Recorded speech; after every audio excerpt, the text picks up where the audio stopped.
Hey everybody, it's Ryan here from Android Coliseum. Here to do a review here on the Galaxy Tab S4. Now that's an $870 tablet. It's a 10.5-inch screen, nice Quad HD display. It's got 4 gigs of RAM, 64 gigs of space. You can get more space if you want for, jump the price up obviously. I have it configured here with the $200 keyboard. Now they're on sale right now for 120 bucks, but it's a Black Friday sale. But I wanted to just talk about the device. I mean, and you really want to have it with this keyboard. I find tablets a little awkward to use, and just even with a pen. Um, so it's really worth it to get this. Not only the fact that the holster for the S Pen sits right there, and it snaps into place. So that's kind of nice to be able to have that right there. And it does snap in place. That being said, it can still fall out. I have had that issue in the past. Not often, just once or twice. So how does it handle? I mean, this is a pretty neat little device. I really wish the keyboard had some sort of either pointer, but it really should have like a back button or a home button even. Like, I think it's just, I don't know if it's, I need to do something about it, but oh well. The other thing is the keyboards themselves. So typing on here, typing on the keyboard works just fine. It's a little weird that I found one of my issues is that when I'm hitting shift and then I hit this, then I hit spacebar to go to the next word or whatever. Often I was hitting shift and spacebar and it would change the language. So I'm not sure if it's a little too responsive or just not responsive enough that it would do that.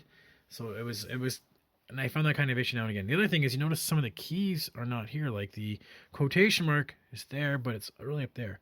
And I think this is because this is the multilingual, the French and English layouts. So certain things aren't there.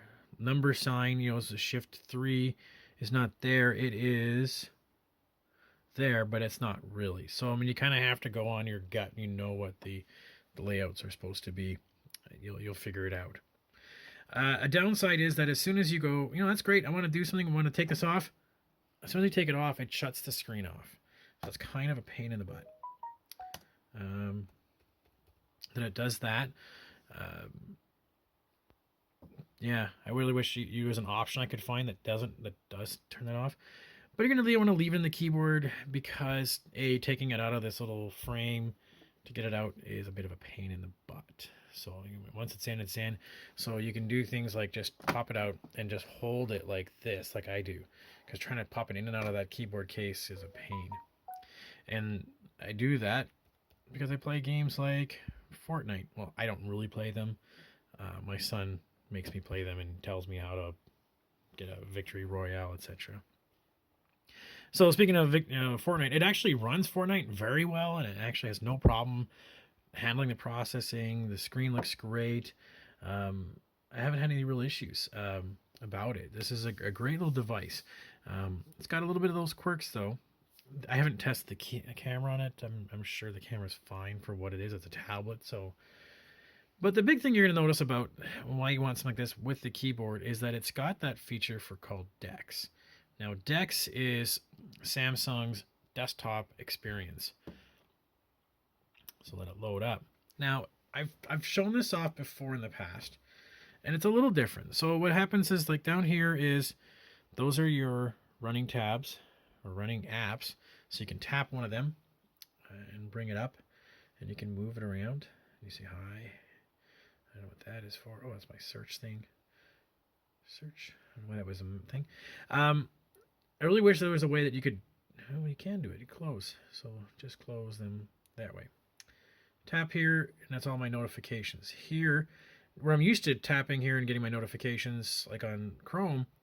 Oh, it brings up the what if I want that? Oh, that's my labs. I can play around with things there. Okay. I want notifications. No, that's a system tray. I want notifications. Ah, there we are. It takes a while to figure out where these things are and go through. The other thing is some things will not run properly in full screen mode. So you're going to have to do that. And you can't even try to hit maximum. Oh, you can do in this one. tab. But now how do I get back out? So I have to hit the home button there. Okay, so I can bring that back. It's just a little bit different desktop experience. It's weird. I don't know what this is. That's always been there. I don't know how to get rid of it. To get back out of it, we have to bring up our system menu, then tap Decks again, and you're back out. Outside of that, the pen works just great. I mean, I think it's an awesome little pen. I have our little floating dock here, and I can bring up things to draw, take notes. We have the button there, so we can take, our how do we do that again? I want screen right, smart select, right? So I can take a lasso. There we go. I can do that. Let's get out of there. But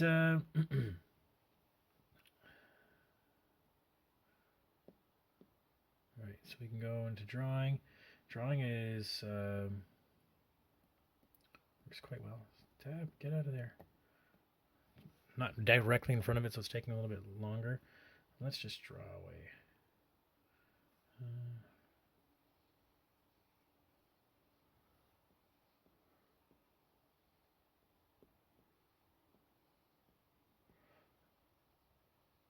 That's kind of brutal. Can I adjust the size of that? Opacity. And let's change it green. Let's draw a little. I don't want that. I want. Let's go back.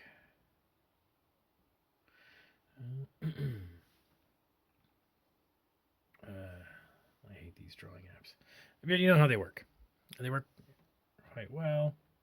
The pen works very fluidly, very smoothly. So I gotta like that. And we also even have the feature that if its screen is off, you can still just doodle on here, right? I have to press the button. There we go. So I can write a memo on the screen. Don't forget November 27th, car install. All right. And I can then save that note and I want to make more notes, I can do that kind of stuff. If you want to do that. And that's kind of neat. What I found oftentimes, though, is that I often left this right in there, and I would forget it was there until I had a very specific use case scenario. Like I know I wanted to screen grab something. So, I mean, it's great, but to be honest with you, I don't know if it's a work device. That's the downside to this. I mean, it's a kind of expensive. You got to be a very niche person to be looking for this, especially spend that kind of money. In the meantime, it plays a pretty mean game of Fortnite. Handles it no problem. Anyways, that's my review. I have a full write-up on the website. If you have any questions about it, just give me a shout. Thanks so much.